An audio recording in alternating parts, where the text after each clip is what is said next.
사각형을 하나 그려보죠. 골뱅이 50,50.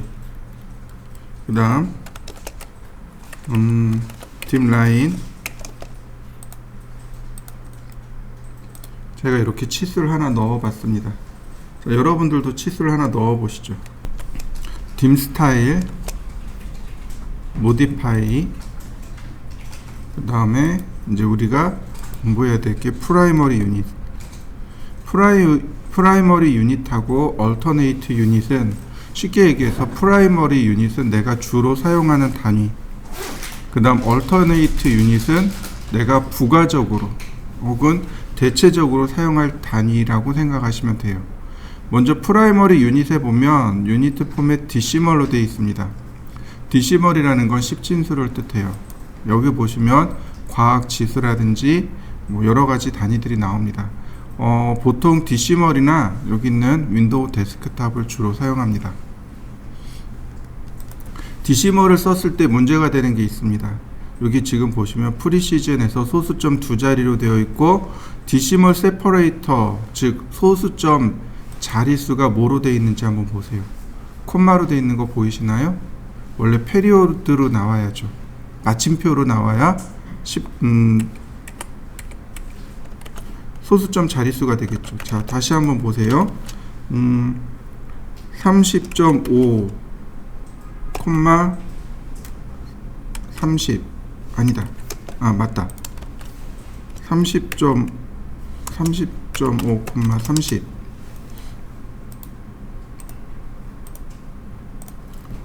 어떤가요? 소수점이 쉼표로 나오는 거 보이시죠? 그럼 이건 결국은 좌표잖아요. 그죠? 그러니까 이걸 뭘로 바꿔줘야 돼요? 여기서 마침표로 바꿔줘야 된다는 거죠. 그러면 이렇게 마침표로 들어갑니다. 이해되셨나요? 자, 여러분들도 한번 해보시죠. 언두 제가 되돌리게 했습니다. dim 스타일 모디파이, 이번에는 윈도우 데스크탑. 분명히 여기, 자, 다시 콤마죠? 콤마인데 윈도우 데스크탑으로 바꾸면, 아이고, 여기가 비활성되는 게 보일 겁니다. 자연스럽게 바뀐 거 보이시죠?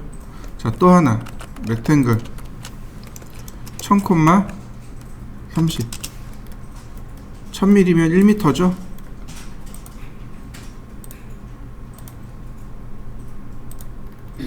천단위 자릿수 찍히는 거 보이시나요? 그 윈도우 데스크탑은 두 가지 특징이 있어요. 첫 번째가, 이 윈도우 데스크탑은 첫 번째가 소수점 자릿수를 마침표로 바꿔주고 그 다음 천단위 자릿수를 하나씩 찍어준다는 거죠. 디시멀로 나왔습니다. 그러면 이렇게 천단위 자릿수가 나오지 않고 소수점이 쉼표로 바뀌는 거죠. 그래서 사람들이 디시멀보다는, 그러니까 디시멀의 요거 페리오드를 꼭 바꿔줘야 돼요. 디시멀보다는 윈도우 데스크탑을 조금 더 선호합니다. 자, 한번 확인해 보시죠. 자, 그 다음 제가 이렇게 적당히 그려봤습니다.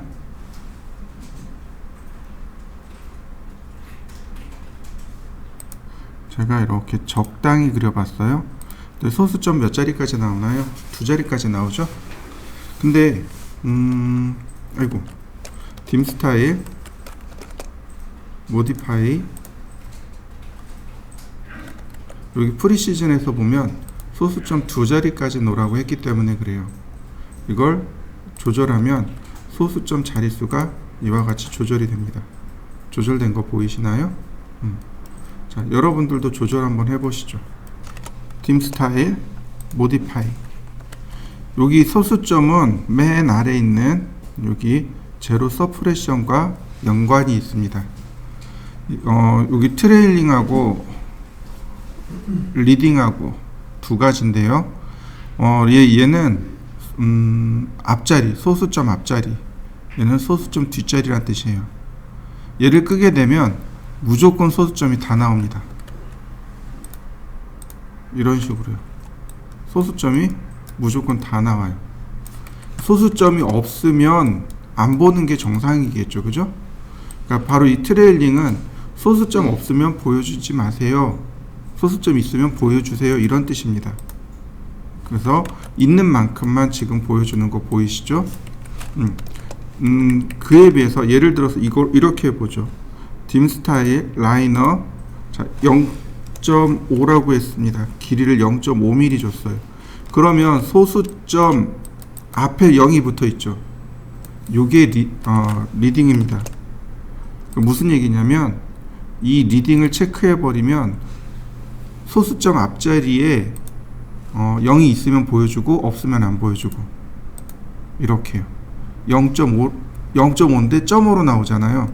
소수점 앞에 숫자가 있으니까 보여주고 없으니까 안 보여주고 이게 리딩입니다. 근데 굳이 리딩은 체크할 필요가 없단 말이죠. 그 얘를 안 써요. 뭐만 써요? 트레일링만 씁니다. 그래서 0.5 이렇게 나오게 되는 거죠. 자, 한번 해보시죠. 딤 스타일 모디파이. 자, 그 다음에 보시면 라운드 오프 넘어가고 프리픽 서픽 됐고 메저멘트 스케일. 자, 이 메저멘트 스케일이 문제네요. 자, 이렇게 해보죠. 이 메저멘트 스케일은 여기서 안 써요. 여기서 못 씁니다. 자, 제가 사각형을 좀 그려보죠. 렉탱글 2,10 분해하고 카피 어레이 5개 4mm 한 칸 건너 하나씩 제가 선을 이렇게 그려봤습니다.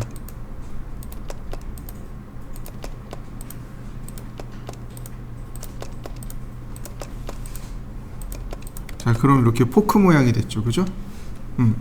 제가 여기를 이렇게 원을 그렸습니다. 그리고 카피 복제를 하고요. 스케일 3배. 이게 상세도입니다. 이해되시나요? 여기가 잘 안 보여요. 여기가 안 보이는 거죠. 그래서 크게 확대해서 그립니다. 이걸 상세도라고 해요. 여기다가 디테일이라고 써서 확대해 주거나 이렇게 링크를 해 주거나. 그럼 여기 같은 경우 치수가 이렇게 들어가요. 여기서부터 여기까지 치수가 2mm. 그죠? 이렇게 넣으면 좋겠네요. 여기는 2mm 2mm 이렇게 되는 거죠. 그죠? 자, 여러분도 이렇게 한번 그려보시죠. 자, 근데 문제가 있습니다. 바로 얘네들이요. 여기가 얼마로 나오나요? 제가 3배를 확대했으니까 6mm로 나오고 있죠. 그죠? 이게 문제가 되는 거예요. 얘네 두 개가 이게 문제가 되는 거예요. 사이즈가 안 맞는 거죠. 원래 얼마로 나와야 돼요? 2mm로 나와야 됩니다. 이해되시나요? 이걸 조절하는 게 바로 메저멘트 스케일입니다. 선택하고 컨트롤 1 누르시면 돼요. 자, 여기에 프라이머리 유닛으로 갑니다. 그러면 이렇게 스케일 라이너라는 항목이 있어요. 스케일 라이너. 이게 바로 길이에 대한 축척입니다. 메저멘트 스케일이에요. 제가 지금 3배 키웠잖아요. 그죠? 3분의 1로 3배를 키웠으니까 이 치수는 얼마를 줄면 돼요? 3분의 1로 줄면 돼요. 1 나누기 3. 그러면 치수 기입이 이렇게 맞아 떨어집니다. 1 그러면 1대1 치수, 2 그러면 2배 커진 치수, 0.5 그러면 2분의 1로 줄어드는 치수. 근데 0.3 그러면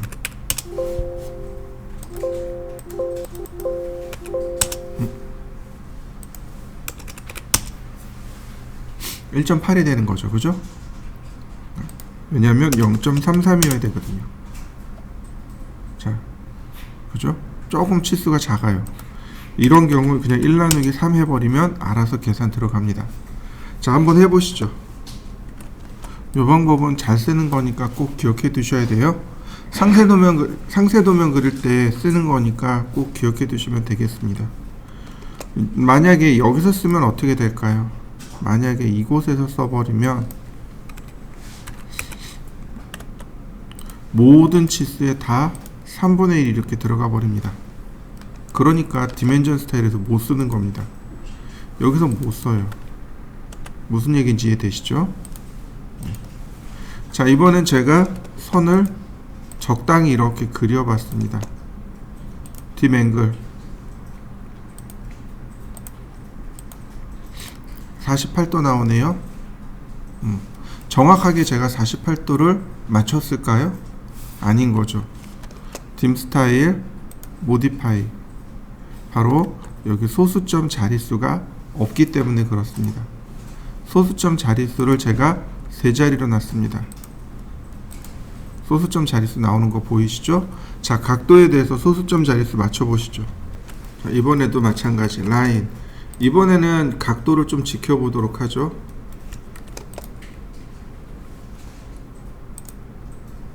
자, 30도로 놓고 제가 각도를 맞춰봤습니다.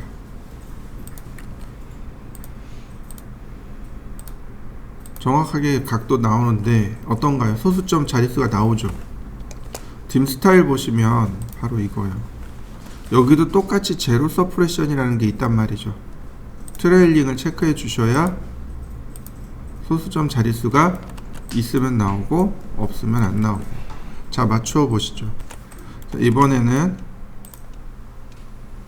얼터네이트로 가볼까요? 얼터네이트 같은 경우는 부가적인, 2차적인이란 뜻이란 말이죠. 자, 체크를 해야만 나옵니다. 그럼 주로 프라이머리 유닛은, 아니 얼터네이트는 우리가 그린 도면을 외국으로 보내거나 혹은 외국에서 온 도면을 우리가 볼 수 있도록 미리로 바꿀 때 사용한다고 보시면 좋아요. 자, 클릭하고 지금 보시면 디시멀인데 윈도우 데스크탑으로 바꾸고 소수점 두 자리로 바꿔봤습니다. 멀티플러포 유닛, 바로 이 값을 가지고 조절을 해야 돼요. 자, 오케이. 자, 트레일링 체크하고 그러면 이렇게 2차적인 단위가 나오는 거 보이시죠? 자, 여러분들도 한번 맞춰보시죠. 자, 다시 볼까요? 그러면 도대체 이 값은 어떻게 측정될까요? 자, 모디파이에 가시면 바로 여기 멀티플러포 알트 유니트, 바로 이 값입니다. 제가 이 값을 1로 바꿔봤습니다. 자, 1로 바꾸고 오케이. 그랬더니 어떤가요? 1대1로 나오는 거 보이시나요? 얼터네이트는 도면 전체에 적용하는 겁니다. 이해되시죠? 도면 전체에 적용하는 거예요. 자, 다시 볼까요? 제가 여기를 2라고 했습니다. 그러면 값이 이처럼 2배 커지겠네요. 다시 봅니다. 0.5라고 했습니다. 그러면 값이 2분의 1로 줄어드는 거 보이시죠? 자, 여러분들도 다양하게 값을 바꿔보시죠. 자, 그러면 우리가 보고 있는 건, 앞에 있는 건 밀입니다. 얘를 인치로 바꾸고 싶어요. 그러면 얼마를 곱해야 될까요? 여기다 얼마를 곱해야 될까요? 자, 1인치는 25.4mm입니다. 그죠? 1mm는 몇 인치일까요?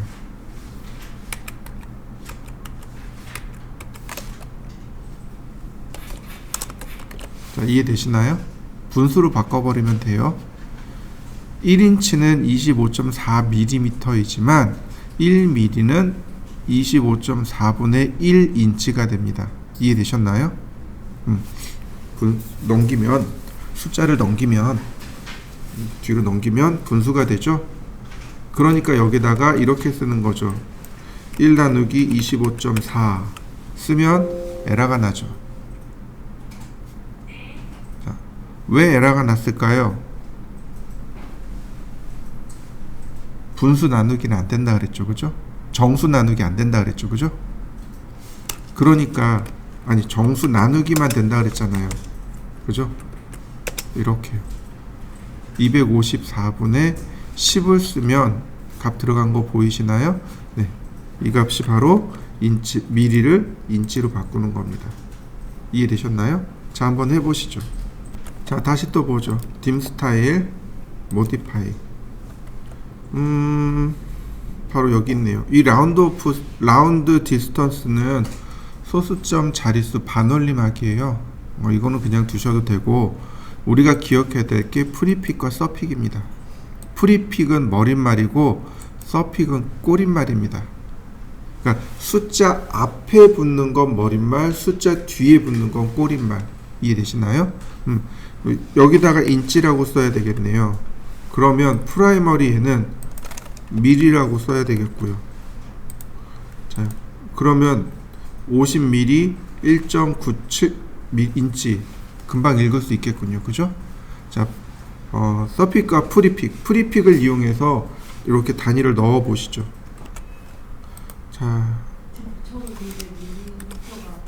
자, 그 다음에 보시면 바로 여기 플레이스먼트라고 하는 것이 있습니다. 애프터 프라이머리 밸류 그러면 주치수 뒤에, 빌로우 프라이머리 밸류 그러면 주치수 아래쪽에, 이렇게요. 훨씬 더 보기 깔끔해진 거 보이시나요? 이렇게 보기가 조금 더 깔끔해졌군요. 여러분들도 한번 바꿔보시죠. dim 스타일 modify. 자, alternate를 껐고요. 다 초기화를 시켜놨습니다. 마지막은 톨러런스입니다. 치수 공차에 대해서 나올 건데, 이 치수 공차에서는 쓸 수 있는 건 몇 가지 없어요. 여기서는 쓸 수 있는 게 몇 가지 없는데, 그래도 한번 해보자고요. 일단 메소드에서 보시면 디비전이라는 항목이 있습니다. 디비전으로 놓고 OK. 그러면 이와 같이 치수가 붙습니다. 공차가 붙어요. 자, 여기까지 한번 해보시죠. 보시면 이 위에 있는, 요 뒤에 있는 요 내용이 이제 치수 공차인데, 치수 공차는 상한값과 하한값 두 가지로 이루어져 있습니다. 그러니까 다시 말해서 허용 범위를 기준 치수를, 여기 있는 기준을 중심으로 해서 이거보다 플러스 값, 마이너스 값 이렇게 되어 있는 거죠. 여기 문제가 두 가지가 있는데, 첫 번째 바로 이 문자의 위치입니다. 자, dim 스타일 modify. 여기 vertical positioning이 바텀으로 잡혀 있죠. 탑으로 잡아 볼까요? 위로 올라간 거 보이시나요? 다시 봅니다. 버티컬 포지션을 미들로 놓습니다. 그러면 이렇게 중간으로 들어가요. 네, 이 문자, 기준이 되는 이 문자는 위치가 미들입니다. 자, 미들로 바꿔 보시죠. 자, 다시 dim 스타일 modify. 그 다음에 여기 보시면 스케일링 포 하이트라는 항목이 있습니다.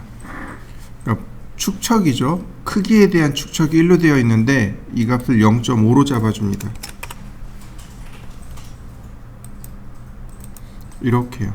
치수 문자는, 아니 치수 공차는, 이 공차는 치수 문자의 절반입니다.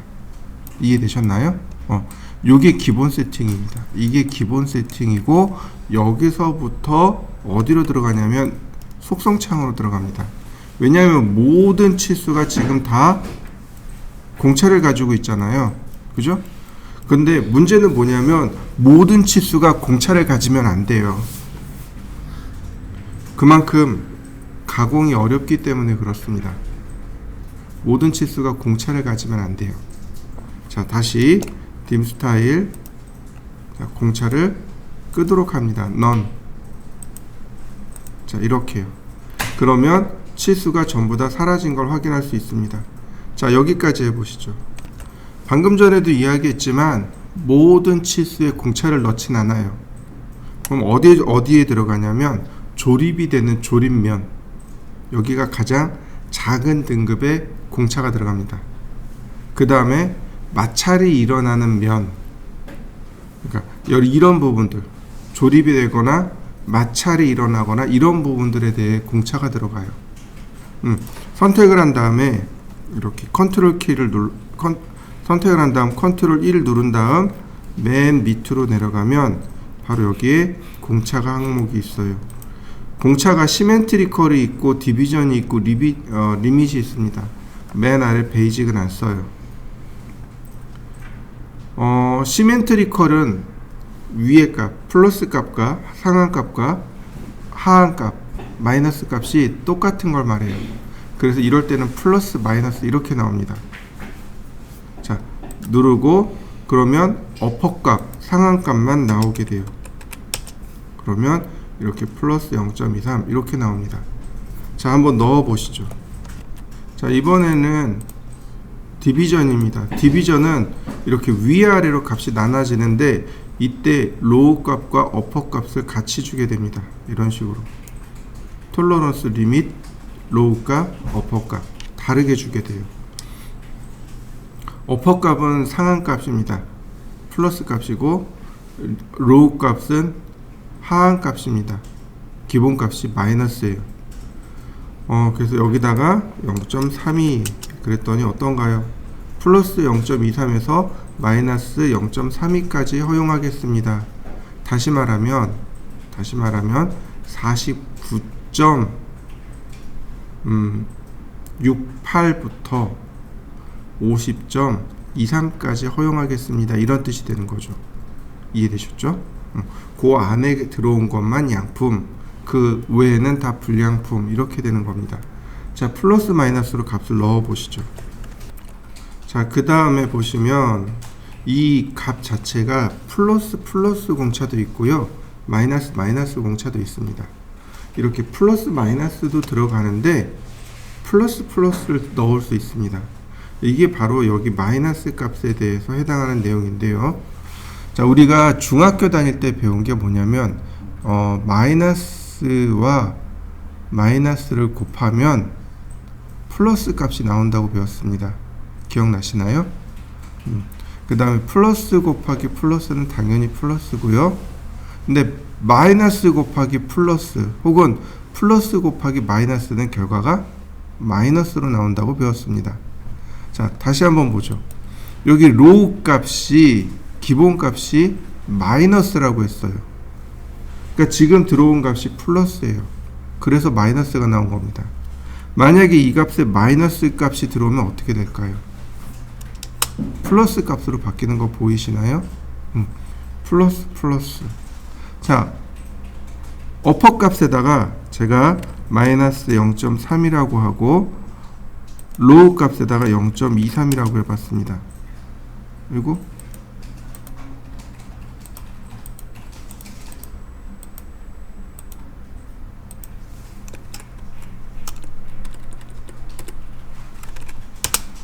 그러면 둘 다 마이너스 나오는 거 보이시나요?